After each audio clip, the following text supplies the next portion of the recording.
Miss Marple and the Mystery of the Antique Voodoo Doll. Welcome to Cafe Tales.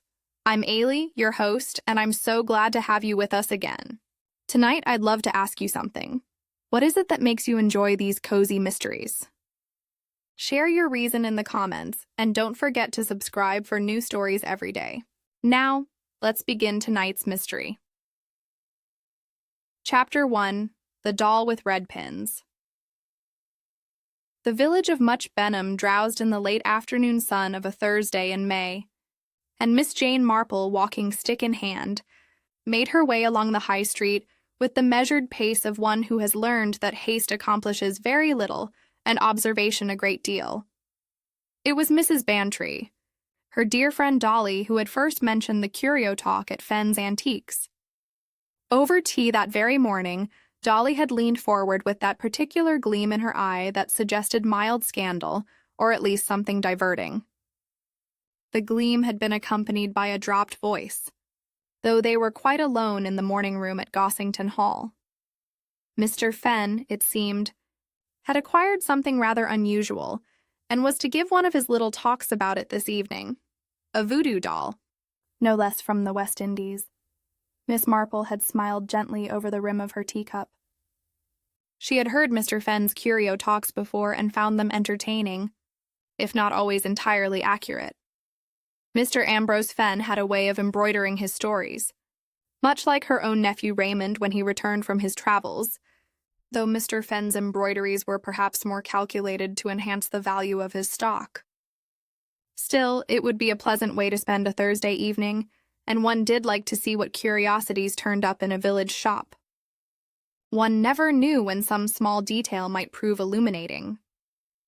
Now, as 6 o'clock approached, Miss Marple found herself among a small crowd of villagers and visitors gathered outside Fenn's Curios.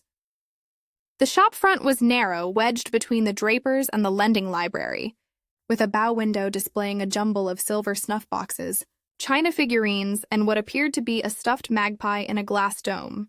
The door stood open, and warm lights spilled onto the pavement. Mr. Fenn himself appeared in the doorway, beaming.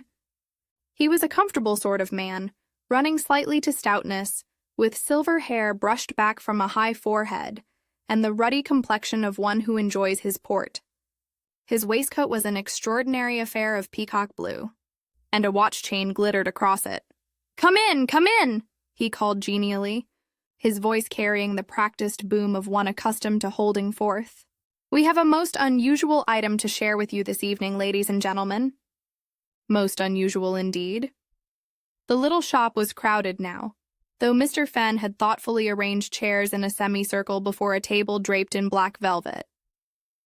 Miss Marple found herself seated between Mrs. Bantry and a thin woman with sharp, intelligent eyes whom she did not immediately recognize. Dr. Haddock, the village doctor, stood near the door, arms folded, looking faintly amused. Inspector Slack lurked at the back, presumably off duty, but unable to resist the gravitational pull of village gatherings. Miss Marple also noted young Nora Pike, the vicar's niece, notebook in hand, no doubt hoping for material for the parish magazine. At the front beside Mr. Fenn stood a neat young woman in a dove-gray dress, whom Miss Marple recognized as Elsie Rowan, Mr. Fenn's shop assistant. Miss Rowan had clever fingers, Miss Marple knew, and did beautiful dressmaking work in her spare time. There was also a fussy-looking man with protruding eyes and a very stiff collar clutching a leather portfolio. And finally, standing with one hand resting possessively on the back of a chair, was a sleek gentleman of perhaps 45, impeccably tailored, with smooth dark hair, and the sort of smile that never quite reached his eyes.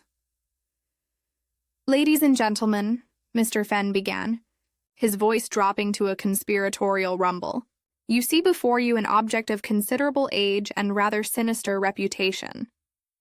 With a flourish, he drew back a corner of the black velvet. There, nestled in the folds, lay a crude doll, perhaps 8 inches long, fashioned from coarse brownish cloth. Most striking were the pins, 6 or 7 of them thrust into the chest area. Each pin had a bright red head that gleamed under the lamplight. "This," Mr. Fenn continued, his voice honeyed with satisfaction.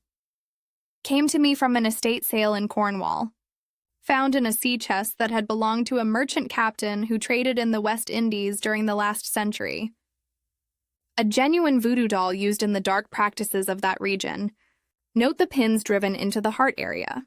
One can only imagine what malevolent purpose they served." The thin woman beside Miss Marple made a small sound, rather like a snort suppressed. Mr. Fenn paused, looking slightly nettled. "You have an observation, Dr. Mariner?" The thin woman leaned forward. "Dr. Helen Mariner," she said crisply, addressing the room rather than Mr. Fenn alone. "Oxford Department of Ethnography. And I must correct several points, Mr. Fenn, if I may. This is certainly not a Haitian voodoo object, nor does it derive from any genuine West African spiritual practice." She reached forward, and Mr. Fenn, after a moment's hesitation, permitted her to lift the doll. "Note the machine stitching here and here," she continued, turning it. "This cloth is not hand-woven. Moreover, these pins are modern dressmakers' pins, brass with sealing wax applied to create colored heads. Theatrical, certainly. Authentic?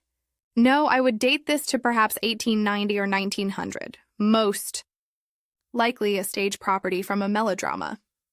There was a ripple of interest through the room. Mr. Fenn's smile had become somewhat fixed. Well, he said heartily, "how very interesting.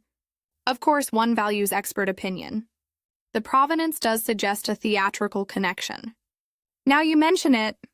Miss Marple, her eyes very bright behind her silver-rimmed spectacles, had been watching the doll with close attention. When Dr. Mariner set it back on the velvet, Miss Marple leaned forward very slightly and extended one gloved finger. With the lightest of touches, she brushed the base of one of the red-headed pins.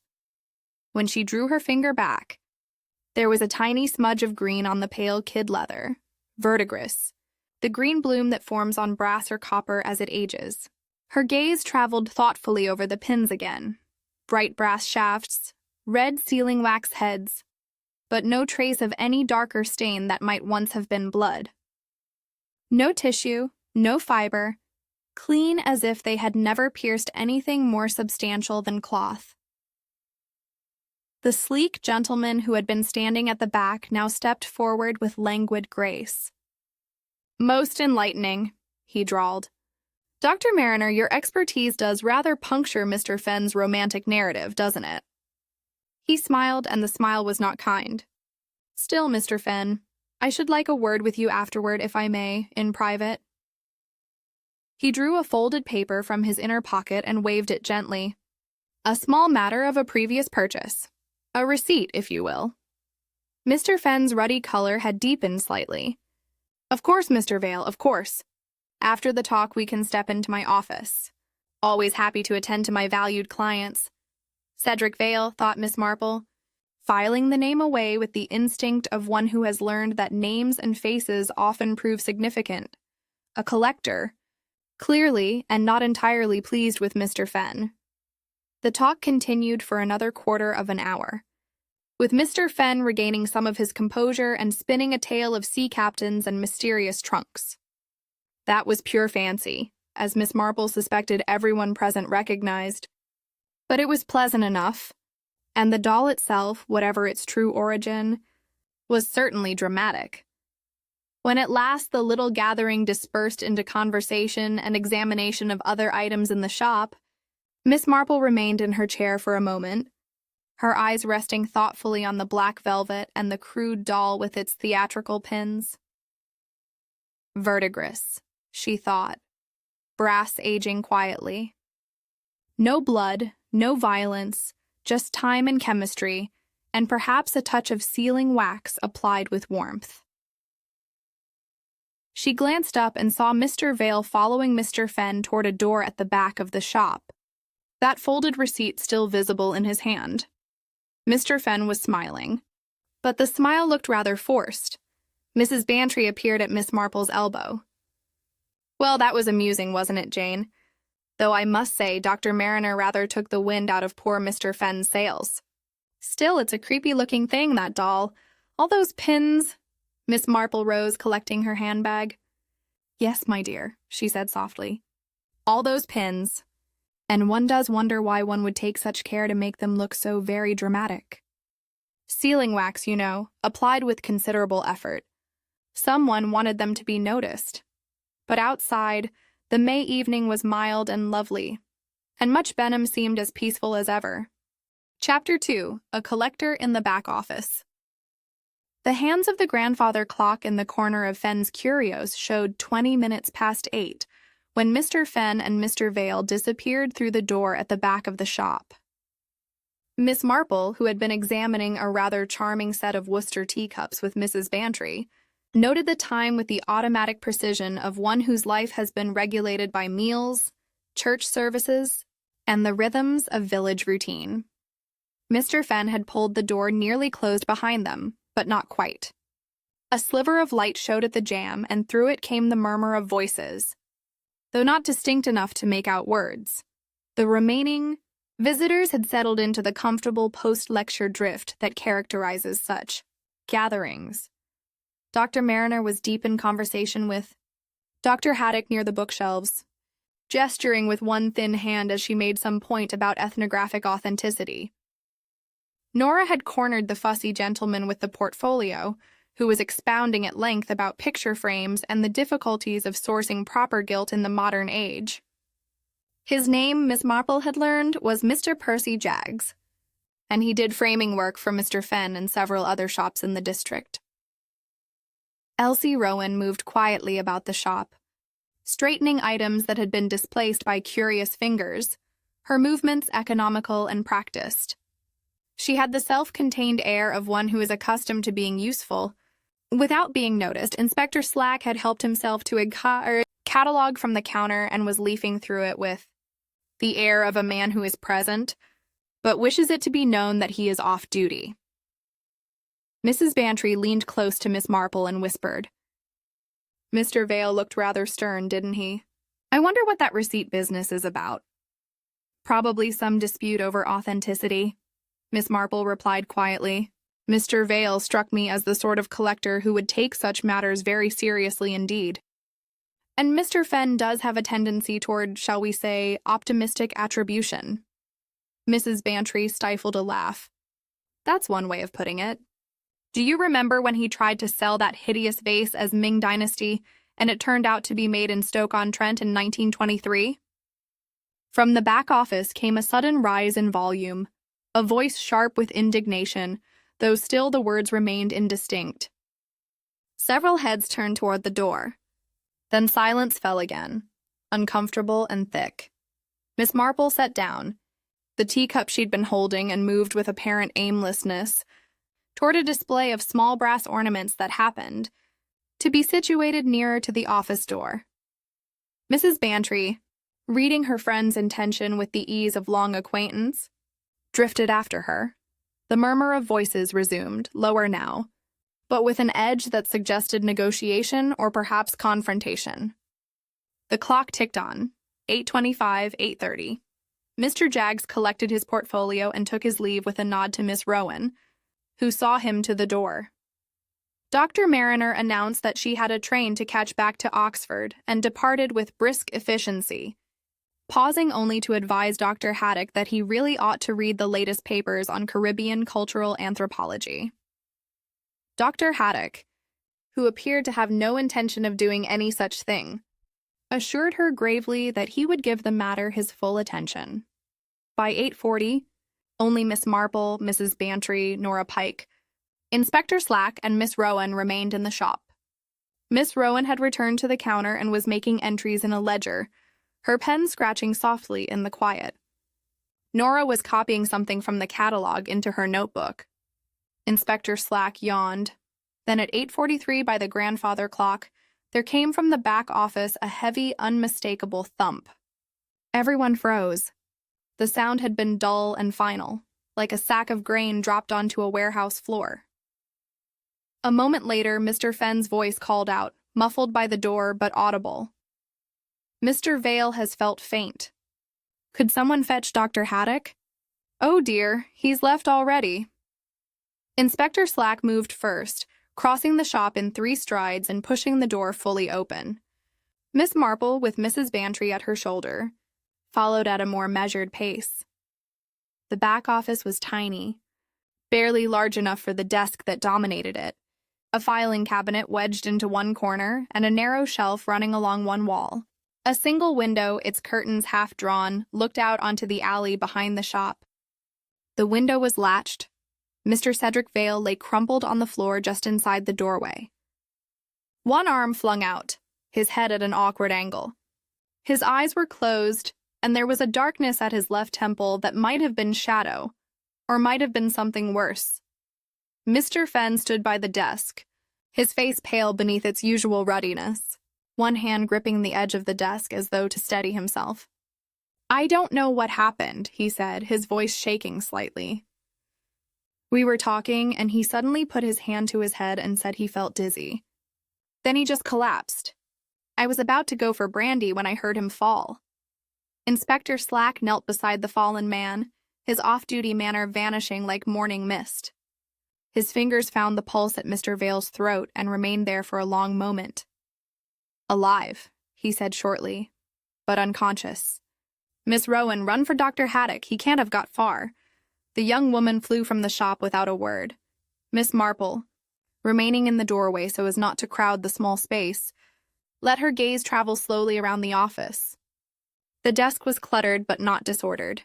Papers, an inkstand, a blotter, a small bronze paperweight in the shape of a sphinx. On the corner of the desk nearest to where Mr. Vale lay, there was a fresh half-moon dent in the wood, as though something heavy had struck it. On the desk itself, in the circle of lamplight, lay the voodoo doll. One of its red-headed pins was missing. Mrs. Bantry, who had edged forward despite Miss Marple's restraining hand, gave a small gasp. "Jane, look, the doll!"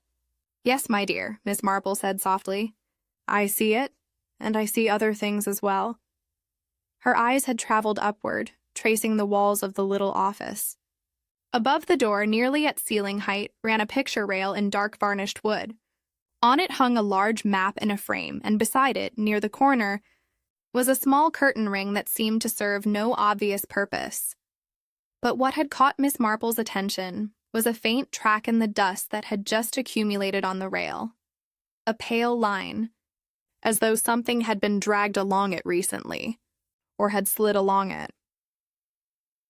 Inspector Slack had opened Mr. Vale's collar and was examining the injury at his temple with careful fingers.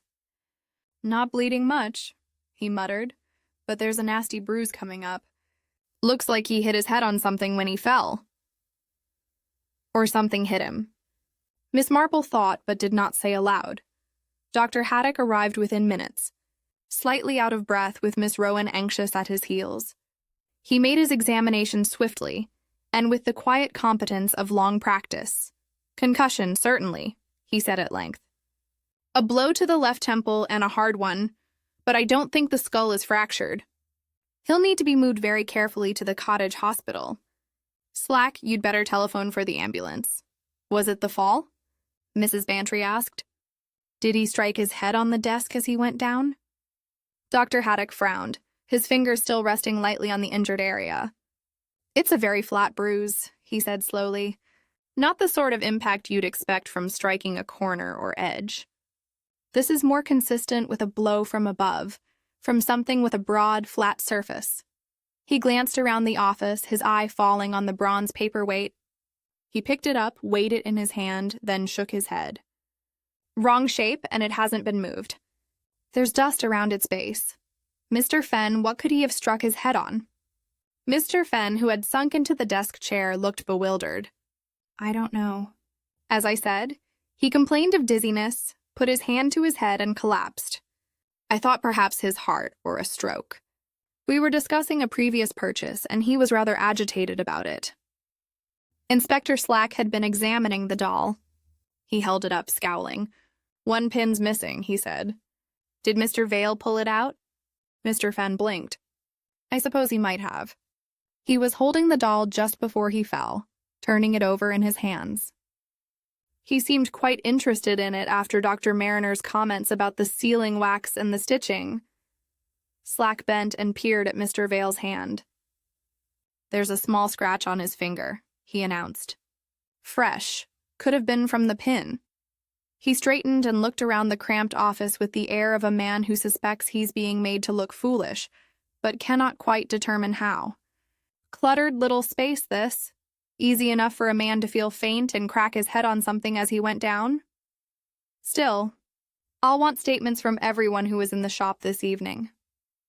Miss Marple said nothing, but her keen blue eyes had returned to the picture rail, to that pale track in the dust, and then dropped to follow an imaginary line downward. Her gaze rested for a moment on the top of the door frame, then traveled across to the desk and finally to the carpet near the threshold. Dr. Haddock was giving instructions about how Mr. Vale should be positioned while they waited for the ambulance. Inspector Slack was questioning Mr. Fenn in the curt manner that indicated he was taking the matter seriously, despite his words about accidental fools, and Miss Marple, her gloved hands folded quietly over her handbag, continued to look at the little office with the patient, methodical attention of one who knows that rooms, like people, always tell the truth, if one only knows how to listen. Chapter 3. Miss Marple Notices Verdigris.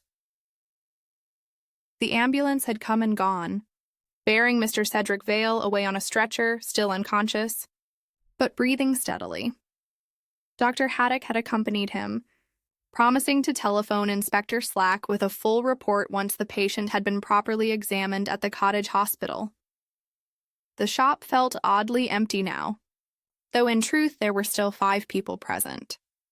Inspector Slack had taken up a position behind Mr. Fenn's desk in the back office, his notebook open before him, his expression that of a man who is not entirely satisfied with what he's been told, but cannot yet say why. Mr. Fenn had been dispatched to make tea, more, Miss Marple suspected, to give the inspector time to think than from any genuine need for refreshment. Mrs. Bantry sat on one of the shop chairs, fanning herself with a catalogue. Nora Pike hovered near the doorway, torn between propriety and the journalistic instinct that such a dramatic incident would make excellent copy for the parish magazine. Miss Rowan had returned to her post at the counter, though her usual composure seemed somewhat shaken. Miss Marple, with the quiet persistence that had served her so well over many years of observation, had requested permission from Inspector Slack to examine the voodoo doll more closely. The inspector, after a moment's hesitation, had granted it. After all, what harm could an elderly lady do with a theatrical prop? Now Miss Marple sat at the desk, the black velvet cloth spread before her, the doll resting upon it like some curious specimen awaiting dissection. She had removed her gloves, the better to feel what her eyes might miss. The lamplight fell directly upon the object, throwing its crude stitching into sharp relief. 6 pins remained, thrust into the chest area of the doll at various angles. One socket was empty. The coarse fabric was slightly puckered where the missing pin had been removed. Miss Marple picked up one of the pins with great delicacy, holding it between thumb and forefinger, tilting it to catch the light. The shaft was bright brass, perhaps 2 inches long, sharp at one end, and topped with a blob of red sealing wax at the other. The wax had been applied with some care, she noted, heated until soft and then shaped into a smooth dome. "Inspector Slack," she said mildly, "would you happen to have a magnifying glass?" The inspector rummaged in the desk drawer and produced one, handing it to her with barely concealed impatience. Miss Marple bent close. The glass held steady. Through the lens, the details became clear. The brass shaft showed no discoloration along its length, no trace of rust or tarnish that might suggest it had been stored in damp conditions. But at the very base of the red wax head, where it met the brass, there was that telltale green bloom. Verdigris, the chemical signature of brass aging in air. Copper oxide forming slowly over months or years. She examined each pin in turn. All showed the same green tinge at the junction of wax and metal. But one pin, the second from the left, showed something else as well. The underside of its wax head was faintly sooted, as though it had been held over a flame or candle. Miss Marple set the pins down carefully and turned her attention to their shafts. Bright, clean, unmarked. If these pins had pierced flesh, even in some theatrical mockery of ritual, there would be traces, tissue fiber, dried blood, some residue of contact with organic matter, but there was nothing. These pins had never stabbed anything more substantial than cloth. Mrs. Bantry had risen and come to stand beside her friend. "What are you looking for, Jane?" "Evidence of what these pins have and have not done," Miss Marple replied, "and evidence of how recently they were prepared for their current display." She ran one fingertip lightly over the doll's fabric body. The cloth was stiff with age, the stitching machine-made as Dr. Mariner had observed. The stuffing, some kind of cotton wadding, had compacted over time. A stage property, certainly, designed to look sinister under theatrical lighting, to make an audience shiver pleasantly at melodrama. But someone had gone to considerable trouble to enhance that effect. The sealing wax heads had been added later. She was certain of it. The verdigris proved that the brass pins had aged before the wax was applied, and the sooting on one head suggested that the wax had been melted and worked while the pin was held in place. Why would someone do that? "To make the pins look more impressive," Mrs. Bantry suggested. "More dramatic. Red heads catch the eye." "Yes," Miss Marple agreed. "They do indeed. But one must ask why Mr. Fenn felt it necessary to add such drama to an object he claimed was already an authentic curiosity. Unless, of course, he knew it was not authentic at all and wished to distract from that fact." She turned her attention to the desk itself. The blotter was clean enough, pale green with a border of gilt tooling. But when she examined it closely, tilting her head to catch the light at an angle, she could see a faint impression, not writing, but rather a groove very shallow running diagonally across the blotter from the corner nearest the door to the opposite corner where the inkstand stood, as though something thin and taut had pressed into the paper surface, something under tension, a thread perhaps, or a cord. She touched the groove with one finger, following its path. At the inkstand, she paused. The heavy glass vessel sat squarely on the blotter, but when she lifted it carefully, she saw that beneath it was a small felt pad meant to protect the desk surface. The pad was old, compressed almost flat by years of weight, but along one edge it showed a fresh flattening, as though something had been tucked beneath it and held there by the inkstand's weight. "Found something, Miss Marple?" "Possibly," she said, "though I'm not yet certain what it signifies." She rose from the chair and moved to the doorway of the office, looking down at the threshold. A worn carpet runner extended from the shop into the office, its edges frayed. At the very edge where it met the door frame, she knelt with some difficulty, her knees protesting the indignity. Mrs. Bantry made a small noise of concern, but Miss Marple waved her away. With careful fingers, she lifted the corner of the carpet. Beneath it, caught in the gap between the carpet edge and the tack strip that held it in place, were several inches of black silk thread, very fine, very strong, the kind used for fine sewing or perhaps for stringing beads. One end was frayed as though it had been pulled sharply and broken. Inspector Slack was beside her now, breathing heavily. "What's that thread?" "Black silk thread," Miss Marple said, rising with Mrs. Bantry's assistance. "Caught where it has no business being." She held it up to the light, very strong despite its fineness, the sort of thread that might bear considerable weight without breaking. "And it has been broken recently. You see, the frayed end is quite fresh." She moved to the door itself, examining the top edge of the frame with a magnifying glass. There, almost invisible against the dark varnished wood, was a tiny smear of red wax. The same shade, she was quite certain, as the wax on the doll's pin heads. "Inspector," she said quietly, "I believe Mr. Vale's injury was not the result of a simple fall." Slack stared at her. "You're saying someone struck him?" "But the door was closed and Mr. Fenn was in here with him. If Fenn had hit him with something, we'd have found the weapon." "I am saying," Miss Marple replied with perfect composure, "that someone arranged for Mr. Vale to be struck. The weapon, if we may call it that, may well have removed itself from the scene, or rather, been removed by the very mechanism that delivered the blow. Now she had the inspector's full attention. Mrs. Bantry looked bewildered. Nora Pike had crept closer, her eyes wide. Even Miss Rowan had abandoned her ledger and stood listening from the shop. Miss Marple returned to the desk and picked up the doll once more. 6 pins remain, she said. 1 is missing. Mr. Fenn suggests that Mr. Vale removed it, and there is indeed a fresh scratch on Mr. Vale's finger. But why would a sophisticated collector like Mr. Vale, who had already expressed skepticism about this object's authenticity, suddenly pull a pin from it? Unless, she continued, her voice taking on that gentle, implacable quality that Mrs. Bantry knew meant her friend had seen the heart of something, he was meant to pull it, unless someone wanted him to pull that particular pin at that particular moment, in that particular place. She set the doll down and looked at Inspector Slack with those keen blue eyes that miss so very little. I believe, Inspector, that we should look very carefully at what is missing from this room, and at what marks have been left by objects that are no longer here. The inspector opened his mouth, closed it, and reached for his notebook. Right then, Miss Marple, he said with grudging respect. You'd better show me exactly what you found. Chapter 4. The Label That Lied.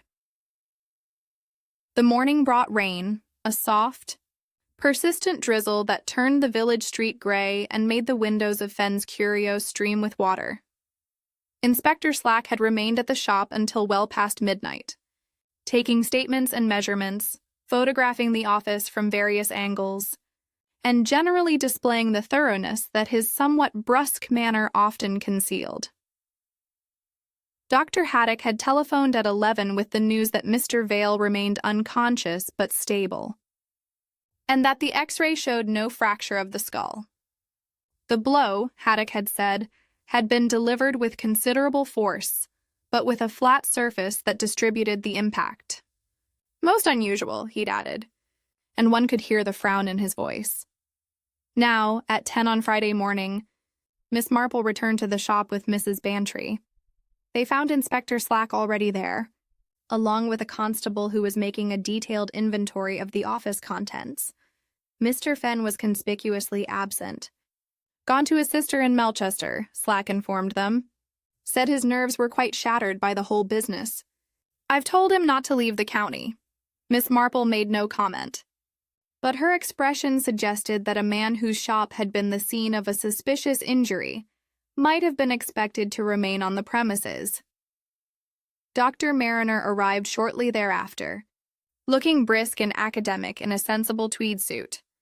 Inspector Slack had apparently telephoned her lodgings in Oxford the previous evening, requesting her expert opinion on the doll's provenance. She had caught the early train and arrived with a leather satchel full of reference books and a magnifying glass considerably more powerful than the one from Mr. Fenn's desk. I understand you have questions about the object's authenticity, she said without preamble. I should be happy to examine it more thoroughly than time permitted last evening. They gathered around the desk where the doll still lay on its black velvet cloth. Dr. Mariner produced a pair of white cotton gloves and proceeded to conduct what could only be described as a forensic examination. She turned the doll over, pressed the fabric, examined the stitching with her magnifying glass, and finally lifted the small wooden stand on which it had been displayed. The stand was simple enough, a shallow box of dark wood with a brass plate affixed to the front. But Dr. Mariner's attention had been caught by something on the underside. "Inspector," she said sharply, "have you a penknife?" Slack produced one, and Dr. Mariner used it to carefully pry loose something adhered to the bottom of the stand. After a moment's work, she peeled away what proved to be a label, yellowish with age, and printed in an ornate Victorian typeface. It read, Empire Theatres, Brighton, property of Wardrobe Department. Beneath this, in faded ink, someone had written, Melodrama stock, various. There was a ripple of interest around the desk. So, it is a theater prop, Mrs. Bantry said. Dr. Mariner had not finished. She was examining the backing of the wooden stand where the label had been. Beneath the theater label, partially obscured by paste and time, was another label. This one was more recent, printed on cream card in a pseudo-museum style. It read, West Indies Fetish Object, circa 1850, acquired from the estate of Captain J. Hartley, maritime trader. Someone, Dr. Mariner observed dryly, went to considerable trouble to obscure the genuine provenance and substitute a more romantic one. The theater label was pasted over with this museum card, which was then itself covered during display. But paste deteriorates, and when I lifted the stand just now, the theater label had begun to work loose. Miss Marple had been listening with that particular quality of attention that suggested pieces of a puzzle falling into place. So Mr. Fenn knew, or should have known, that this was theatrical stock and not a genuine artifact. Almost certainly, Dr. Mariner agreed, unless the stand came to him already modified, which seems unlikely. This sort of deliberate mislabeling is unfortunately not uncommon in the antiques trade when a dealer wishes to enhance an item's value. Inspector Slack made a note in his book with considerable force. Fraud, then. Mr. Vale might have discovered it, that receipt he was waving about. At that moment, Miss Rowan appeared in the doorway. She looked pale but composed, dressed in a neat navy frock with a white collar. "Good morning, Inspector," she said quietly. "Mr. Fenn telephoned and asked me to open the shop as usual. He said business must continue despite last night's unfortunate incident." Slack grunted. "Did he now? Very keen on business, Mr. Fenn. Miss Rowan, perhaps you can help us. Do you recall Mr. Vale visiting the shop before yesterday evening?" The young woman considered. "Yes," she said after a moment. "He came in about a month ago, mid-April, I believe. He purchased a small carved figure that Mr. Fenn described as Ashanti work, paid $18 for it. And was he satisfied with the purchase?" Miss Rowan's hands twisted together, a brief betrayal of discomfort. "At the time, yes. But he returned it 2 weeks later, quite angry. He said he had shown it to an expert who identified it as a modern tourist copy, not genuine Ashanti at all. Mr. Fenn refused to refund the full amount. Offering only $12, Mr. Vale was most displeased. "I see," Slack said. "And yesterday, he arrived during the curio talk with that earlier receipt, demanding to speak privately with Mr. Fenn. I heard him say something about exposure and fraud, though I was attending to other customers and could not hear everything." Miss Marple spoke gently. "Miss Rowan, did you prepare the label for the doll stand?" The young woman flushed. "Mr. Fenn dictated it to me," she admitted. "He asked me to make it look official, like a museum card. I typed it on cream talk, and he pasted it himself. I did not know about the theater label underneath. I thought perhaps Mr. Fenn had simply lost the original provenance and was reconstructing it from memory." She looked miserable. "I should have questioned it, but Mr. Fenn is my employer, and he seemed so certain of the doll's history." No one spoke for a moment. Then Mrs. Bantry, with characteristic directness, asked what they were all thinking. But surely Mr. Fenn wouldn't have killed Mr. Vale over 18s and a damaged reputation. It seems rather extreme. Miss Marple had moved to examine the picture rail again. She stood very still, her head tilted back, studying the dark varnished wood that ran around the office just below the ceiling. "Not $18 alone," she murmured. "But reputation, yes, a dealer's reputation is his livelihood. Once word spreads that he has been selling fraudulent goods, his business collapses. And Mr. Fenn had already refused a full refund, which suggests his finances may not be robust." She turned to Miss Rowan. "My dear, you mentioned that Mr. Jaggs had been working in this office yesterday afternoon. What was he doing?" Miss Rowan looked startled at the change of subject. "He was rehanging the wall map," she said, gesturing to the framed map that hung on the rail. Mr. Fenn had complained that the picture cord was fraying badly. Mr. Jaggs came in about 3 o'clock and replaced it with new cord. He was finished by 4, well before the curio talk began. And did he have his usual tools with him? His portfolio? Yes, and a small stepladder which he always brings for high work. Miss Marple nodded slowly. How very interesting. She returned her gaze to the picture rail and specifically to a spot near the corner, where a curtain ring hung beside the map frame. Then her eyes traveled along the rail to a point directly above the door, where a faint mark showed against the dark wood. It was a scuff, bright and fresh, as though something had rubbed against the varnish with considerable force.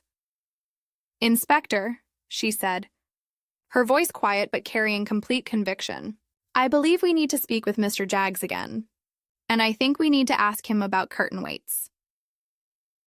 Chapter 5. Silk Thread Under the Mat. Mr. Percy Jaggs arrived at the shop within the hour. Summoned by a telephone call from Inspector Slack that had been phrased as a request, but carried the unmistakable weight of official business. He came clutching his leather portfolio to his chest like a shield, his eyes protruding more than ever with what appeared to be a mixture of nervousness and indignation. "Really, Inspector?" he protested before he had even removed his hat. "I gave my statement last night. Most thorough it was, too. I left the premises at 8:20, well before the unfortunate incident occurred. I cannot imagine what further assistance I might provide." "Nevertheless," Slack said, with the heavy patience of a man who has dealt with fussy civilians for many years, "we have a few additional questions, technical matters, you might say, regarding your work on the picture rail yesterday afternoon." They had assembled once more in the back office, though it was becoming rather crowded. Miss Marple and Mrs. Bantry occupied the 2 chairs that had been brought in from the shop, while Dr. Mariner leaned against the filing cabinet, her sharp eyes fixed on Mr. Jaggs with interest. Miss Rowan hovered in the doorway, and the constable stood ready with his notebook. Mr. Jaggs sat down his portfolio and drew himself up with wounded dignity. "My work was entirely professional, as always. Mr. Fenn complained that the cord supporting the map frame was dangerously frayed, and indeed it was. I replaced it with good quality picture cord, properly knotted and secured. The map now hangs perfectly safely." Miss Marple spoke in her gentlest voice. "Mr. Jaggs, when you work on picture rails, do you bring your own equipment?" The framer blinked at her. "Naturally, madam. My portfolio contains various weights of cord, hanging hooks, small tools, and such items as are needed for proper framing work." "And weights?" Miss Marple continued. "Do you use weights to test the strength of your installations?" Mr. Jaggs looked puzzled. "Occasionally, yes. Curtain weights, mostly lead-filled fabric tubes. They're useful for ensuring that a cord will bear the load it is meant to carry. One hangs the weight temporarily to test the strength before trusting a valuable picture to it. Did you bring such a weight yesterday?" "I always carry several," Mr. Jaggs said. "Different sizes for different purposes. May I ask why this matters?" Inspector Slack had been following the exchange with growing alertness. "Where are these weights now, Mr. Jaggs?" "In my workshop at home, I presume," the framer replied, "though I confess I have not checked. I came directly here from a breakfast appointment this morning." Slack made a note. "We'll be visiting your workshop later then. But for now, did you leave any tools or materials here yesterday when you finished?" Mr. Jaggs hesitated, his prominent eyes shifting to the shelf that ran along one wall of the office. "I may have set down a curtain weight temporarily while I worked," he admitted. "When one is up a ladder, it is convenient to have a high surface nearby for tools. But I always collect everything when I leave. Always." Miss Marple had risen from her chair and moved to examine the threshold once more. She knelt carefully, and this time she did not merely lift the corner of the carpet, but ran her gloved fingers along the entire edge where it met the door frame. Inspector Slack and Mrs. Bantry had seen her find the black silk thread yesterday evening. Now she was searching for something more. Her fingers paused at a spot approximately 6 inches from the corner. "Here," she said quietly. "Another piece." She drew out a second length of black silk thread. This one slightly longer than the first, perhaps 4 inches. Like its predecessor, one end was frayed. As though snapped under tension, The constable bent to photograph it in place before Miss Marple carefully drew it free. "Black silk sewing thread," she observed, holding it up to the light. "Very fine, very strong, the kind a dressmaker might use for delicate work or for sewing on buttons that must bear strain." All eyes turned to Miss Rowan, who had gone quite pale. "I do use such thread," she said in a small voice, "for my dressmaking work. But I did not leave any thread in this office. I have not been working on any sewing in the shop." Miss Marple gave her a reassuring smile. "I do not believe anyone is suggesting you left it here deliberately, my dear. But you keep your sewing supplies here in the shop, do you not?" "In the back room," Miss Rowan said. "There's a small table where I sometimes do repairs to upholstery or costume pieces that Mr. Fenn acquires. My sewing box is kept there. Might we see it?" The young woman led them to a narrow room that served as storage and workroom combined. On a scarred table sat a wicker sewing basket of the sort that can be found in 1,000 English homes. Miss Rowan opened it to reveal the usual domestic contents: scissors, needles in a cushion, spools of thread in various colors, a thimble, a tape measure. Inspector Slack leaned in. "Is anything missing?" Miss Rowan examined the contents carefully, then reached for the spools of thread. She counted them, her lips moving silently. "The black silk," she said finally. "I had a full spool of black silk thread, hardly used. It is gone. When did you last see it?" "Wednesday evening, when I was mending a button on a velvet curtain. I returned the spool to the basket afterward. I am quite certain of it." "So someone took it between Wednesday evening and Thursday evening," Slack said. "Who has access to this room?" Miss Rowan looked uncomfortable. "It is never locked. Anyone in the shop could have come back here. During the curio talk yesterday, people were moving about freely. Mr. Fenn himself often uses this room to wrap parcels." Miss Marple had returned to the office and was now examining the door itself with minute attention. She ran her fingers along the top edge of the door frame, standing on tiptoe to reach.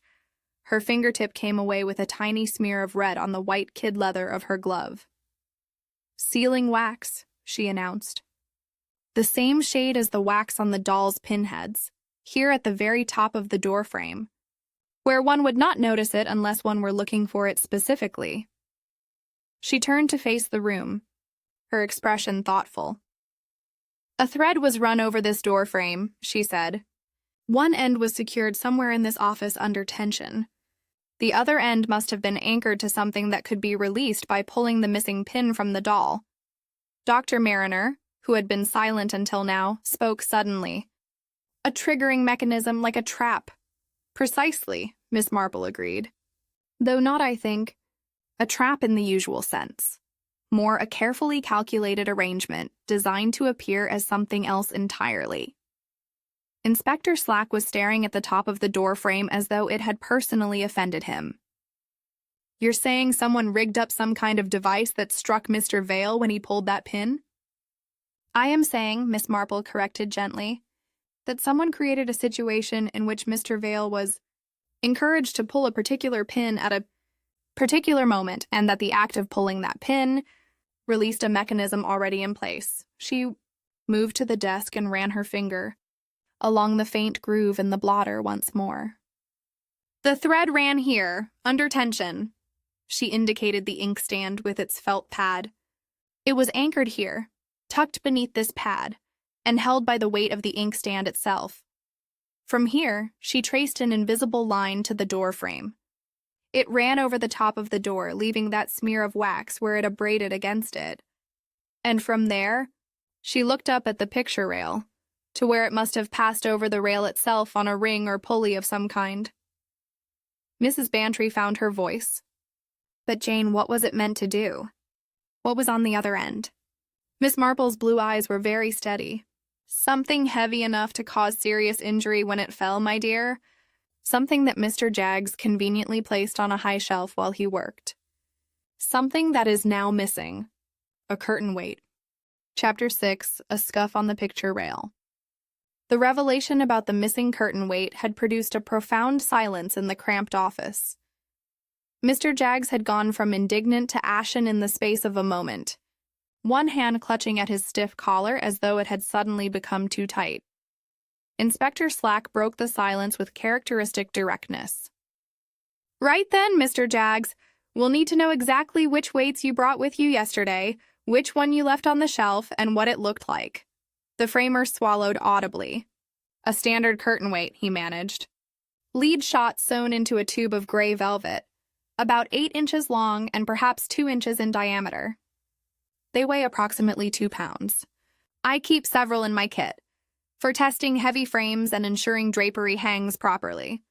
"And you left it on that shelf," Miss Marple said, indicating the narrow shelf that ran along the wall opposite the window. It was positioned at head height, convenient for someone working at the desk below. "I set it there while I was on the ladder," Mr. Jaggs said miserably. "I needed both hands free to work the new cord through the hanging eyes on the map frame. It is quite normal practice. I intended to retrieve it before leaving, but Miss Rowan had begun tidying the room before the talk, and I assumed she had put it somewhere safe." Miss Rowan shook her head. "I tidied the shelf. Yes, I straightened the books and dusted, but there was no curtain weight upon it when I worked there at 6. I am quite certain I would have noticed such a thing and asked Mr. Jaggs about it." So, between 4, when Mr. Jaggs finished his work, and 6, when Miss Rowan tidied the shelf, someone removed the weight, Inspector Slack said, writing rapidly. Miss Marple had moved to stand directly beneath the picture rail, craning her neck to examine it more closely. "Inspector, might I borrow your torch?" Slack handed over his electric torch without comment, and Miss Marple directed its beam along the dark, varnished wood of the rail. The light revealed what daylight alone had only suggested. There, approximately 2 feet from the corner, was a bright scuff mark where something had scraped across the varnish with considerable force. The mark was perhaps an inch long, exposing lighter wood beneath the dark finish. "And here," she said, moving the torch beam slightly, "is the curtain ring that Mr. Jaggs mentioned, hanging beside the map frame. But look closely at its position." They all looked. The brass ring hung from a small hook screwed into the rail, but the ring itself showed scratches on one side, bright marks against the duller brass of its surface. "It has been moved recently," Dr. Mariner observed. "Slid along the rail, perhaps, and then returned to its original position, or nearly so." Miss Marple nodded approval. "Quite so. I believe this ring was used as a pulley of sorts. The thread would have been passed through it, allowing the weight to be suspended on one end, while the other end ran down to the door, across the desk, and finally to the doll." But Inspector Slack was frowning at the geometry of the arrangement. "Wait a moment, Miss Marple. If the weight was on the shelf and the ring is on the rail above it, how would pulling a pin on the desk cause the weight to fall? Surely it would just hang there." "An excellent question, Inspector," Miss Marple replied. "And the answer lies in understanding that this was not simply a weight hanging on a string. It was a weight positioned to swing or slide when released." She moved to the skirting board behind the desk, bending to examine it with the torch. After a moment, she made a small sound of satisfaction. "Here," she said. "Come and see." On the dark painted skirting, barely visible, was a faint chalk mark, a straight line running at an angle from a point behind the desk to the area near the chair. It was the sort of mark a carpenter might make when measuring, though no carpenter had any business working in this office. "Someone marked a trajectory," Miss Marple said. "A line showing where the weight would travel when it fell, or rather, when it swung." Mrs. Bantry was looking thoroughly confused. "But Jane, I don't understand. How could a weight swing hard enough to strike someone?" Miss Marple straightened, her eyes thoughtful. "Imagine, if you will, that the weight begins at rest on the high shelf. A thread runs from it up and over the picture rail, through that brass ring, then down over the door frame, across the desk under the inkstand, and finally to a pin in the doll. The thread is under tension, held taut by the weight on one end and anchored by the pin on the other." She paused, ensuring everyone was following. When Mr. Vale pulls the pin, the anchor is released. The weight, which has been held in place by the tension of the thread, suddenly falls. But it does not fall straight down because the thread passes through the ring on the rail, which acts as a pivot point. Instead, the weight swings in an arc, like a pendulum. A pendulum with considerable force, Dr. Mariner added, her voice sharp with understanding. 2 pounds of lead falling from a height of 7 or 8 feet would build tremendous momentum. If it struck someone at the end of its swing at temple height. She did not need to finish the sentence.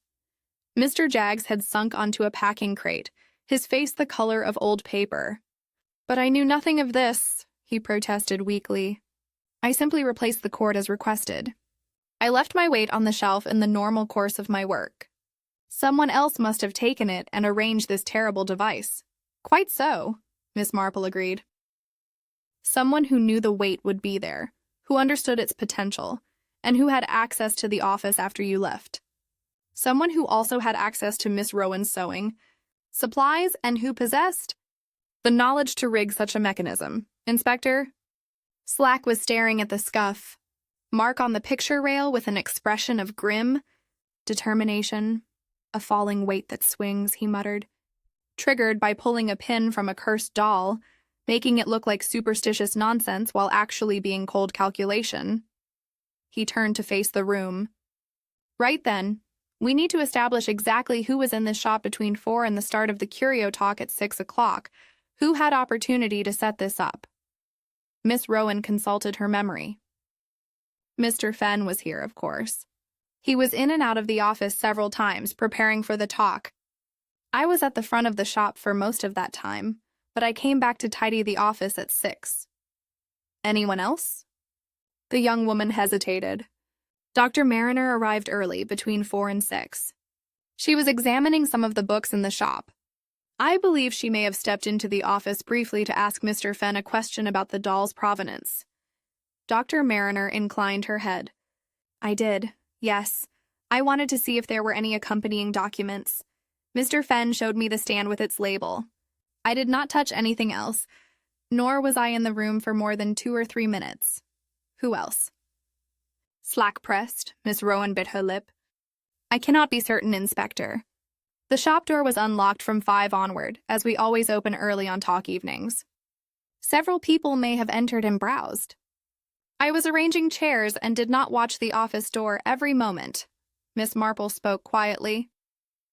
I believe, Inspector, that the person who arranged this mechanism was someone who knew Mr. Jaggs would be working here yesterday. Someone who knew a weight would be conveniently available. Someone who understood picture rails and cords and tension. And someone, she added, her voice taking on a steelier note, who had a very pressing reason to wish Mr. Vale serious harm. Chapter 7. 2 Receipts. 1 Provenance.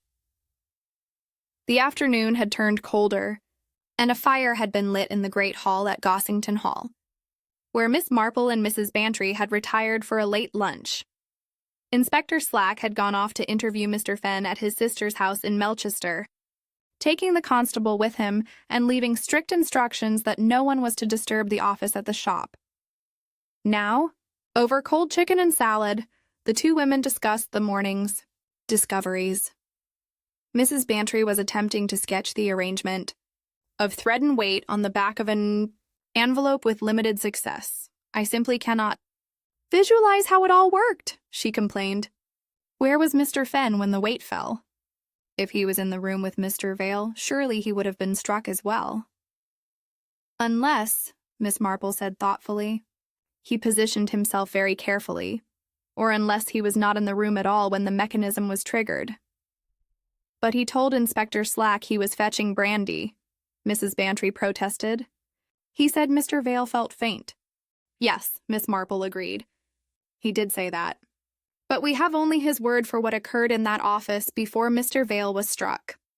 And Mr. Vale, poor man, remains unconscious and cannot tell us his version of events.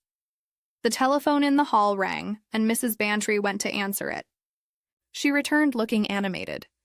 That was Dr. Haddock, she announced. Mr. Vale has regained consciousness. He is weak and confused, but he has been able to speak a little. The inspector is on his way to the hospital now. Miss Marple set down her teacup with a decisive click. Then we must go as well, my dear. If Mr. Vale can tell us what happened in that office, we may finally have the truth of the matter. They arrived at the cottage hospital to find Inspector Slack already in Mr. Vale's room. Through the half-open door, they could hear the low murmur of conversation. Dr. Haddock emerged after a few minutes, looking satisfied. He is making good progress, he told them. The confusion is clearing, and while his memory of the incident is somewhat fragmentary, he remembers going into the office with Mr. Fenn. What has he said? Miss Marple asked. Haddock glanced back at the door. You'd better hear it from Slack. But I will say this. Mr. Vale is most insistent that he was struck by something falling from above, not from any blow delivered by Mr. Fenn. He remembers reaching for the doll on the desk, pulling at one of the pins, and then a sudden impact and darkness. Nothing more until he woke here. Inspector Slack emerged shortly thereafter, his notebook in hand and a grim expression on his face. Well, Miss Marple, he said without preamble, you were right about the mechanism. Mr. Vale confirms he pulled a pin from that cursed doll, and immediately afterwards something struck him from above. He did not see what it was, but he felt the weight of it. And Mr. Fenn? Mrs. Bantry asked. Apparently, Slack said, Mr. Fenn had stepped out just a moment before, saying he would fetch something from the shop front. Left Vale alone with the doll on the desk? Most convenient. So Mr. Fenn arranged for Mr. Vale to be alone when the trap was triggered, Miss Marple said quietly. But we still need to establish motive beyond the disputed 18. Ah, Slack said with satisfaction. That is where we have made progress. Honora Pike brought something to the station just before I left for the hospital. He drew 2 folded papers from his pocket and spread them on the table in the hospital corridor. Both were receipts printed on Fenn's curious letterhead, the kind of billhead that can be purchased from any stationer. The first was dated April 15th and read, Received from Mr. C. Vale the sum of 18 for one Ashanti fetish doll. Antique. The handwriting was flowing and confident, clearly Mr. Fenn's own hand, and it bore his signature. The second receipt was dated the previous day, May 26th, and read, Received from Mr. C. Vale the sum of $42 for one West Indies fetish object, circa 1850. This receipt was in a different hand entirely, the letters carefully formed and stiff, almost labored in their precision. Yet it too bore Mr. Fenn's signature. Different handwriting, Mrs. Bantry observed. Miss Marple had drawn out her magnifying glass and was examining both documents closely. The first is certainly Mr. Fenn's own script, she said. But the second, while it bears his signature, appears to have been written by someone else. Someone who was copying the style of a business receipt, but who does not normally write such documents. She looked up at Inspector Slack. Where did Miss Pike obtain these? From Mr. Vale's coat pocket, Slack replied. She found the coat hung in the shop when she came by this morning to ask after his condition. Being a helpful sort, she brought it to us in case there was anything in the pockets that might be needed at the hospital. She found both receipts folded together. Miss Marple returned her attention to the second receipt. The handwriting is precise but effortful, she murmured. Not the quick scroll of someone accustomed to writing many receipts, but rather the careful work of someone reproducing an unfamiliar format. She glanced toward the shop assistant's neat figure, visible through a window as Miss Rowan passed by on the street below. Someone whose usual work involves different kinds of careful writing, dressmaking bills perhaps, or inventory lists. You think Miss Rowan wrote it? Slack said.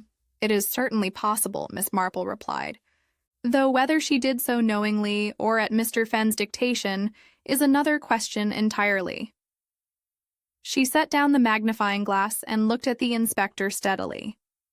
But consider what these 2 receipts tell us. Inspector. Mr. Fenn sold Mr. Vale an object described as a shanty for $18 in April. Mr. Vale returned it, having discovered it was fraudulent. Mr. Fenn refused a full refund. Then yesterday, Mr. Fenn attempted to sell what appears to be the same theatrical prop, now described as a West Indies fetish, to Mr. Vale again, for $42. Mrs. Bantry gasped. The same object twice? But surely Mr. Vale would have recognized it. Not necessarily, Miss Marple said. These crude dolls can look remarkably similar, and if Mr. Fenn had modified it slightly, adding those dramatic red-headed pins, for instance, it might have appeared sufficiently different. Or, she added thoughtfully, Mr. Vale may have recognized it precisely, and that is why he brought the original receipt to confront Mr. Fenn. Slack was nodding slowly. Motive enough, he agreed. If Vale threatened to expose Fenn publicly for selling the same fraudulent object twice under different false provenances, Fenn's business would be finished. No collector would trust him again. And if Vale sued for fraud, there would be court costs, damages, possibly even criminal charges. For a dealer already struggling financially, Miss Marple added, it would mean ruin. Complete and utter ruin. The three of them stood in silence for a moment, the weight of that realization settling over them. Then Miss Marple spoke again, her voice quiet but firm. We must discover who wrote that second receipt, Inspector. If Miss Rowan was merely taking dictation from Mr. Fenn, she may be innocent of any knowledge of his true intentions. But if she understood what was being done, if she helped create a fraudulent document knowing it would be used to deceive, She left the sentence unfinished. Inspector Slack folded the receipts and returned them to his pocket. Right then, he said, time to have another conversation with Miss Rowan and with Mr. Fenn. And this time, I want the truth about who wrote what, when, and why. Chapter 8. Alibis at the Curio Talk. By Saturday morning, Inspector Slack had assembled what he referred to with some satisfaction as a proper timeline of events. He had interviewed Mr. Fenn twice more, once at his sister's house in Melchester, and again at the police station. And the dealer's story had begun to show certain inconsistencies that Slack found most interesting. Now, in the small sitting room at the back of the police station, he laid out his findings for Miss Marple and Dr. Haddock, who had been asked to provide medical context for the nature of the injury. Mrs. Bantry was also present, having attached herself to the investigation with the tenacity of a devoted friend. Let us begin with the alibi, Slack said, consulting his notes. At 8:35, when the Curio Talk concluded, we have several people whose movements can be accounted for. Miss Marple and Mrs. Bantry were standing by the shop window, examining those Worcester teacups. Dr. Mariner was near the bookshelves, discussing anthropology with Dr. Haddock. Nora Pike was at the counter, copying information from the catalog, all confirmed by multiple witnesses. And Miss Rowan? At the front of the shop, Slack replied, selling catalogs to late arrivals and tidying the display, also confirmed by witnesses. Mr. Jaggs had already left, Mrs. Bantry put in. He said his goodbyes at 8:20. I remember because I glanced at the clock and thought how punctual he was. Quite so, Slack agreed. Which brings us to Mr. Fenn and Mr. Vale. At approximately 8:32, they entered the back office together. The door was pulled nearly closed, but not latched. Several people noted this.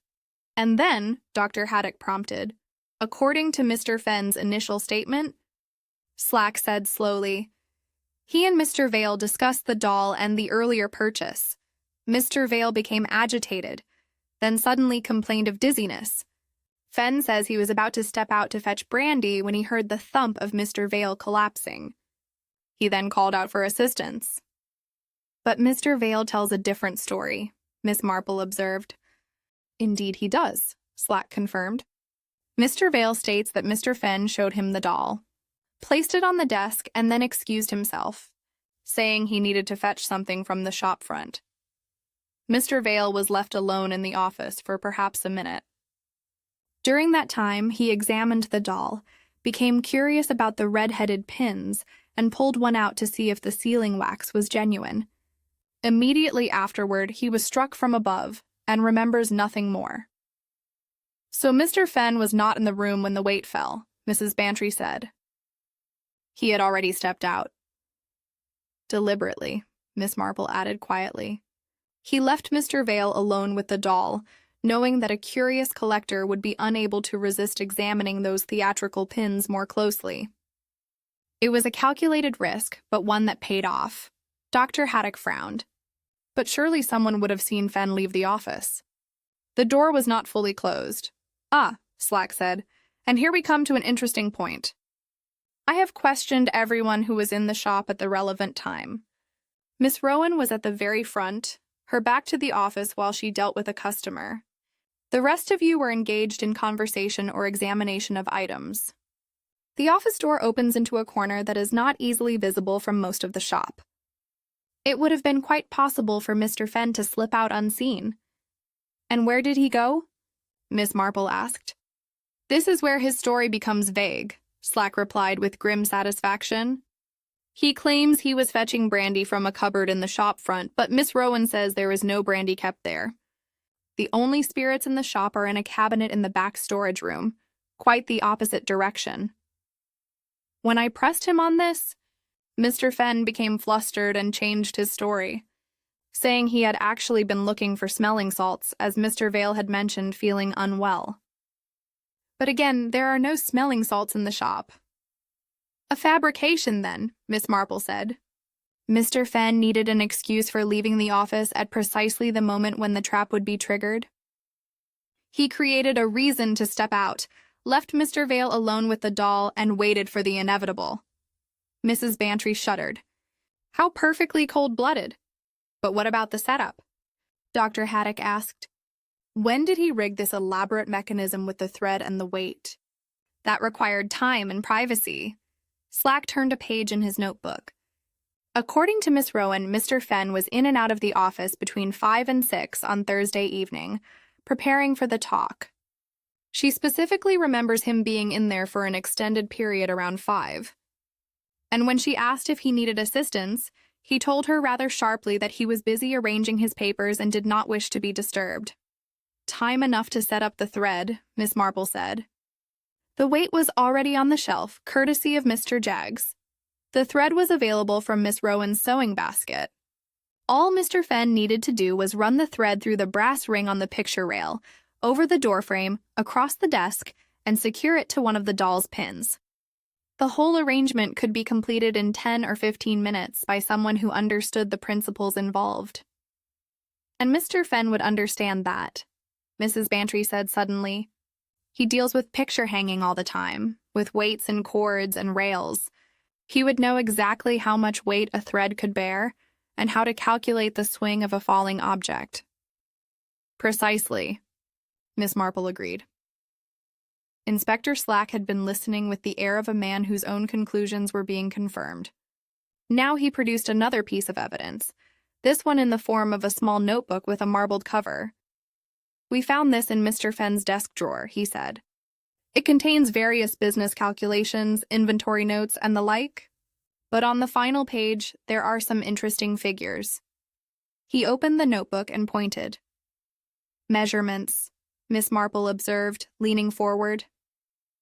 "The height of the picture rail above the floor, the distance from the rail to the shelf, the distance from the door frame to the desk, and here, a calculation of arc and velocity."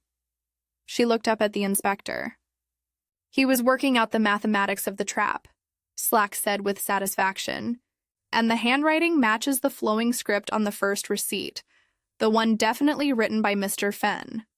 This puts him squarely at the planning stage." Dr. Haddock shifted in his chair. "You have motive, opportunity, and now evidence of premeditation. What about the actual mechanism? Have you recovered the curtain weight?" "Not yet," Slack admitted. "But we've searched Mr. Fenn's lodgings and found a box containing 3 curtain weights identical to those Mr. Jaggs uses. One is missing from the set." Mr. Fenn claims he lent it to Mr. Jaggs months ago, but Jaggs denies this. The missing weight is almost certainly the one that struck Mr. Vale, and Mr. Fenn has likely disposed of it. Miss Marple had been studying the notebook, her finger tracing the calculations. "One detail troubles me still," she said. "The poor box." Inspector Slack blinked. "I beg your pardon?" "You mentioned in your initial investigation," Miss Marple continued, "that the poor box in the shop front had been shifted an inch, leaving a drag mark on its felt base. I have been wondering about the significance of that small detail." Slack consulted his notes, frowning. I did note that.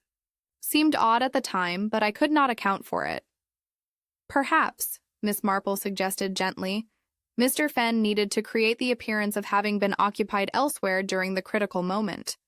Moving the poor box would have made a small sound, something that might be noticed if anyone were paying attention. It would support his claim that he was at the shop front rather than near the office when Mr. Vale was struck." "A bit of stage business," Mrs. Bantry said, "like everything else in this dreadful affair."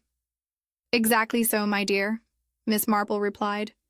"Mr. Fenn has spent his life in the antiques trade, creating attractive presentations for objects of dubious provenance. He approached murder in the same way, as a piece of theater, complete with props, misdirection, and a carefully constructed narrative. The voodoo doll with its dramatic red pins, the whispered curses, the appearance of supernatural, malevolence, all designed to obscure a simple, mechanical trap operated by gravity and greed."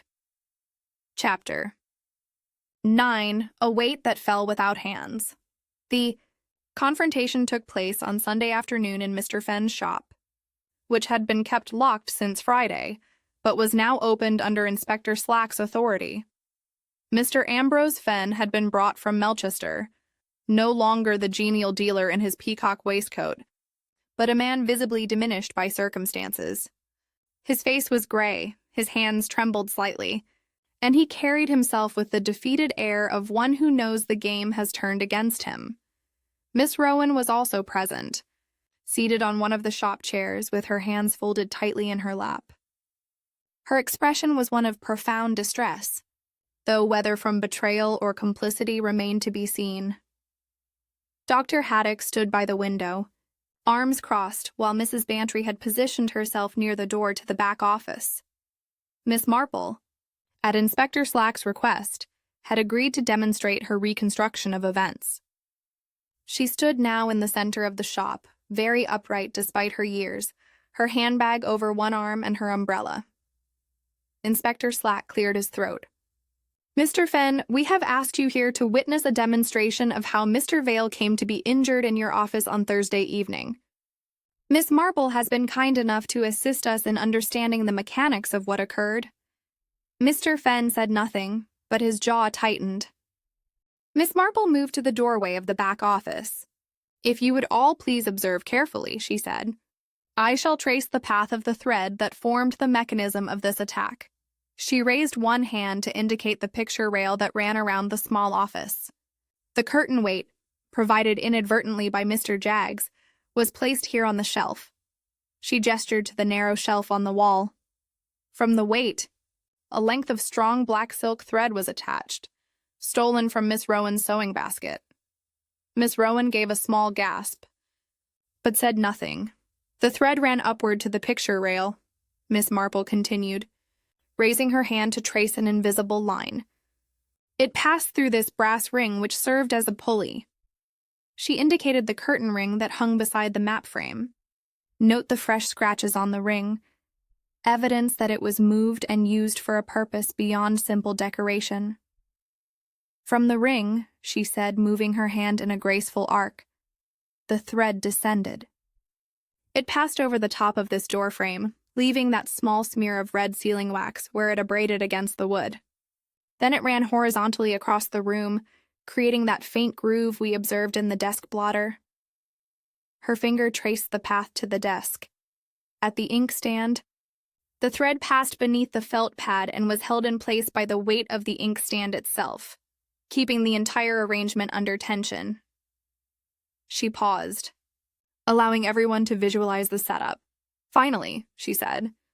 The free end of the thread was secured to the shaft of one of the brass pins, just below its red sealing wax head. That pin was then inserted into the doll, appearing to be merely one of several theatrical decorations. But it was not decoration, Mrs. Bantry said. It was a trigger. Exactly, my dear, Miss Marple agreed. When Mr. Vale, left alone in the office and curious about the nature of the red-headed pins, pulled that particular pin from the doll, he released the thread. She made a pulling gesture. The moment the pin came free, the tension holding the curtain weight on the shelf was released. The weight fell. But because the thread passed through the ring on the picture rail, it did not fall straight down. Instead, it swung in an arc, like a pendulum. She moved her hand in a sweeping motion from the shelf toward the doorway. The weight gathered momentum as it fell. 2 pounds of lead in a velvet casing, swinging with considerable force. Its trajectory brought it directly to temple height for a man standing at the desk, examining the doll. Dr. Haddock spoke up. The flat bruise Mr. Vale sustained is entirely consistent with such a blow. The weight would strike with its full length, delivering force across a broad area rather than at a single point. And after it struck? Inspector Slack asked. Miss Marple considered. The weight would have continued its swing, though with reduced momentum. It likely struck the desk corner here, creating that fresh half-moon dent we observed. Then it would have fallen to the floor, or perhaps bounced behind the desk. Mr. Fenn, returning to the office after the impact, would have had a moment to retrieve the weight and conceal it before calling for help. She looked directly at Mr. Fenn. The thread itself could be quickly pulled free from the pinhole in the doll and gathered up. Most of it was retrieved, but small pieces remained trapped under the carpet edge and atop the door frame, betraying the mechanism. Mr. Fenn had been staring at the floor throughout this recitation. Now he looked up, his face working with emotion. "You make it sound so calculated," he said hoarsely. "So cold, was it not?" Miss Marple asked gently. "You knew Mr. Jaggs would leave a curtain weight conveniently placed. You stole thread from Miss Rowan's supplies. You prepared the pins with sealing wax to make them dramatic and tempting to examination. You wrote calculations in your notebook to ensure the weight would swing with proper force and trajectory." She paused. "And you created a situation in which Mr. Vale, a man you knew to be an exacting collector, would be unable to resist testing those theatrical pins. Everything was planned with care and executed with precision." Mr. Fenn's shoulders sagged. "He threatened me," he said, his voice barely above a whisper. "Vale came here waving that receipt, threatening to expose me publicly. He said I was a fraud and a cheat, that he would ensure every collector in England knew what I had done. My reputation would have been destroyed, my business ruined." "So you attempted to destroy him instead?" Inspector Slack said flatly. "I only meant to frighten him," Mr. Fenn protested weakly. "To give him a shock, perhaps cause him to reconsider his threats. I did not intend for the blow to be so severe." Miss Marple's expression was stern. "You calculated the weight, the height, the force of impact, Mr. Fenn. Your own notebook proved your careful planning. You knew exactly what would result from a 2-pound lead weight swinging from that height. This was no accident, no momentary impulse. This was attempted murder disguised as folklore and superstition." Mrs. Bantry, who had been silent until now, spoke with unusual severity. "And you allowed all of us to stand about that office, touching things, getting in the way of the investigation, while you knew perfectly well what you had done. You let poor Miss Rowan think she might somehow be blamed for the thread from her sewing basket." Miss Rowan had tears streaming down her face. "I wrote that second receipt," she said brokenly. "Mr. Fenn dictated it to me, saying his hand was tired from writing inventory. I thought nothing of it at the time. I did not know it was for the same object sold twice. I swear it." "I believe you, child," Miss Marple said kindly. "You are an unwitting tool." Nothing more. Inspector Slack had produced his handcuffs. "Ambrose Fenn," he said formally. I am arresting you for the attempted murder of Cedric Vale. You need not say anything, but anything you do say may be given in evidence." Mr. Fenn nodded slowly, all fight gone from him. As the inspector led him toward the door, he paused and looked back at the little office, at the picture rail with its telltale scuff, at the desk where the theatrical doll still lay. "I worked so hard to build this business," he said quietly. 40 years of buying and selling, learning the trade, earning trust, and I threw it all away for $42 in pride. He shook his head. Vale was right about me. I am a fraud. The door closed behind them, leaving the shop in heavy silence. Chapter 10. Shop, Doll Pin, and a Falling Weight. 3 days later, on a mild Wednesday afternoon, Miss Marple sat in the morning room at Gossington Hall with Mrs. Bantry, taking tea and discussing the conclusion of what the village had already begun calling the Voodoo Doll affair. Mr. Cedric Vale had been discharged from the cottage hospital that morning, still somewhat shaken, but recovering well. He had declined to press for the maximum penalties against Mr. Fenn, a mercy that surprised no one who knew him. For despite his exacting nature regarding antiques, he was not a vindictive man. Mr. Fenn himself remained in custody, awaiting trial for attempted murder. His shop had been closed, the stock inventoried for eventual sale. Miss Rowan had found employment with a dressmaker in the neighboring village and seemed relieved to be free of the antiques trade entirely. Inspector Slack had called that morning to thank Miss Marple for her assistance and to provide the final details of the case. Now, as Mrs. Bantry poured second cups, Miss Marple recounted those details for her friend's benefit. The method was quite ingenious in its simplicity, she began. Mr. Fenn knew that Mr. Jaggs would be working on the picture rail that afternoon and would likely leave tools or weights accessible. When Jaggs departed, leaving the curtain weight on the shelf, Mr. Fenn saw his opportunity. "You see," Mrs. Bantry said, "Vale had made an appointment," Miss Marple confirmed. He sent a note requesting a private meeting after the talk to discuss that disputed receipt. Mr. Fenn knew Vale would come, knew he would be angry, and knew he could not afford to let Vale expose his fraudulent practices publicly. So he planned murder. Attempted murder, Miss Marple corrected gently, though the distinction matters little when the intent was so clear. During that time between 5 and 6 on Thursday, while everyone assumed he was preparing papers for his talk, Mr. Fenn was actually constructing his trap. She set down her teacup and ticked off points on her fingers. First, he took black silk thread from Miss Rowan's sewing basket in the back storage room, strong thread that could bear the weight, but fine enough to be nearly invisible in lamplight. Second, he attached one end to the curtain weight on the shelf. Third, he ran the thread up and over the picture rail, using the brass curtain ring as a pulley to allow the weight to swing rather than simply fall. Fourth, he brought the thread down over the door frame, leaving that telltale smear of wax where it pressed against the wood. Fifth, he ran it across the desk, creating that faint groove in the blotter, and tucked it under the felt pad beneath the inkstand to anchor it under tension.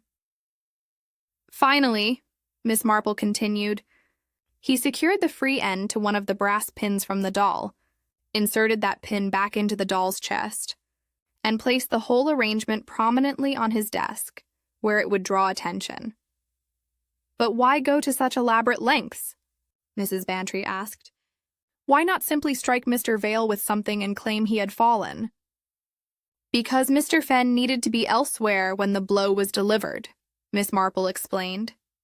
He could not afford to be the obvious suspect. By creating a mechanical trap triggered by Mr. Vale's own action, he gave himself distance from the crime. He could step out of the office, establish that he was occupied elsewhere, and appear shocked when the inevitable occurred. "And the voodoo doll provided the perfect misdirection," Mrs. Bantry said, understanding dawning. Everyone would whisper about curses and pins and folk magic, rather than looking for rational explanations. "Precisely," Miss Marple agreed. Mr. Fenn had already enhanced the doll's theatrical appearance by applying red sealing wax to the pinheads, heating the wax to make it adhere. That suiting we observed on one pin was evidence of the flame used to soften the wax. He made the pins look dramatic and mysterious, irresistible to a curious collector. She paused to sip her tea. When Mr. Vale entered the office, Mr. Fenn placed the doll prominently on the desk and engaged him in conversation about the disputed receipt. Then, at the critical moment, Mr. Fenn excused himself, claiming he needed to fetch something, and left Mr. Vale alone. And Mr. Vale, being the sort of man who examines everything carefully, could not resist testing those theatrical pins. He pulled one out, released the thread, and the weight swung down and struck him. The blow was delivered by gravity and momentum, Miss Marple said quietly. A weight that fell without hands, guided only by the laws of physics and one man's murderous calculation. Mr. Fenn heard the impact, waited a moment, then returned to the office to find Mr. Vale unconscious on the floor. He quickly retrieved the weight, pulled free most of the thread, and concealed both before calling for assistance. But he missed those small pieces of thread trapped under the carpet, Mrs. Bantry observed. And the wax smear on the door frame, Miss Marple added, and the scuff on the picture rail and the groove in the blotter. Physical evidence is remarkably persistent, my dear.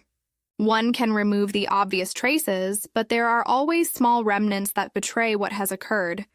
Verdigris on the pins showing they were old brass dressed up with new wax.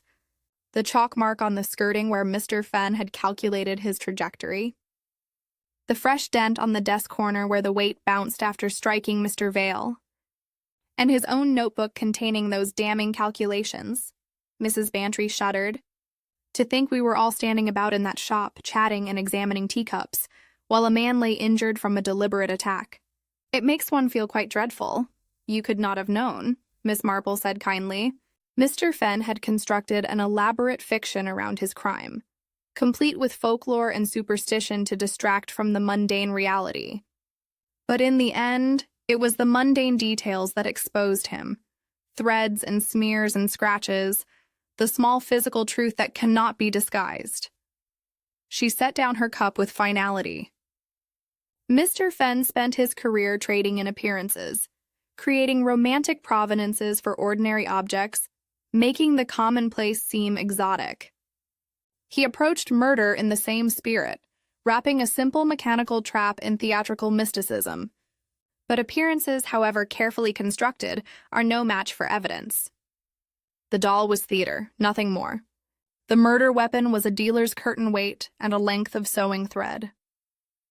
There was no curse, no supernatural malevolence, only greed and fear, and a man who valued his reputation more than another man's life. Mrs. Bantry was silent for a moment, then reached over and squeezed her friend's hand. "I'm very glad you were there, Jane," she said warmly. "Inspector Slack is competent enough, but he might have accepted the story of an accidental fall in a cluttered shop.